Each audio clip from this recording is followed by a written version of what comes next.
Well, guys, welcome back to Matrix Uploaded. I am so enjoying calculus, you have no idea. What did we do last week, guys? We looked at first principles. Now, grade 10s, this is going to be a little bit complicated for you because remember, your section of work is already completed in graphs and you don't really do calculus. This is mainly now for your matrics, okay, because even grade 11s, the matrics have got a lot of work that you don't do, so I need to give them a bit of time, but there's no harm in you listening to see what's coming, okay. Now remember last week we did FX notation, grade 10s, you're going to need, when your teachers do FX notation, you must master that, and grade 11s as well, and it's very important, grade 11s, to master the sketching of graphs and all of those important things. But now I really do need to give matrics a lot more attention now in this session. So just bear with me. We've got to get through this with them. But stay tuned with us. Okay, now we did look at last time. We were looking at first principles and a very important principle. What was that important principle in calculus? It said the gradient of the tangent is the gradient of the curve. Remember, with first principles, the limit as h goes to naught, they always ask you that. Now look at the slide again. If you've got any x value a, the gradient of the tangent is the gradient of f, which of course is the derivative, remember.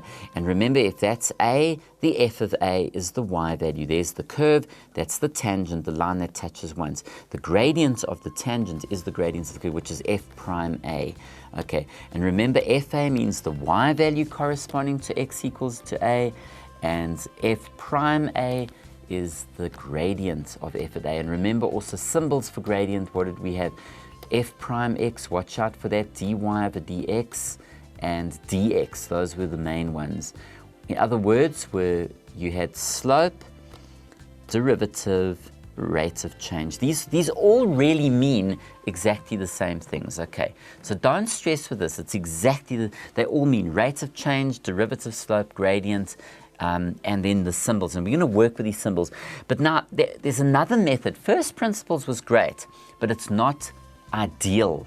Okay, so we're going to be looking at something else which we call the rules of differentiation. Now there's basically three main rules that you need. The first rule says if fx is ax to the n, the derivative or the gradient or the slope is a multiplied by n. You bring down the n and subtract 1. Now if you did first principles, you can verify this. Now, I don't have time to go into showing you how it works with first principles. You might like to try something. Let me show you, for example, if you tried this, and I gave an example. So I said fx is equal to 3x squared. Now, you could easily do this with first principles. What this rule says is the derivative, the gradient of the tangent to this, whatever this little parabola is at any specific point on the graph, is as follows. Now watch this, if you look here. In other words, it says keep the 3, and then what do? We bring down the 2 using this rule. Bring down whatever the n is there, you write it there, and you subtract 1 from the original. You always subtract 1, and this gives you 6x. Now if you do first principles, you will get the same answer. Okay, I'm not going to do that, but you might like to try it with first principles. It's absolutely brilliant. So this is the first rule, okay, to get the gradient. Okay, another rule, the second rule is if you've got that, well, that's very easy. That's like y equals mx plus c. What's the gradient of a straight line? What's the gradient of y equals 5x? You tell me. Y equals 5x? Yes, someone said it. It is going to be the coefficient of x. So the derivative of ax is going to be a, okay? So in other words, if you look at this, if you had fx is equal to, make it 5x, well, the gradient is of course just 5. That's a straight line. The gradient is 5. Okay, pretty cool. The other rule is if you've got the derivative of a number, what is a number? Y equals 6 is a horizontal line. The gradient of a horizontal line is 0. So if it's a number, the derivative is 0. Okay, remember that thing there. So in other words, if fx was equal to, let's say, 6, the derivative, the gradient of that line 0.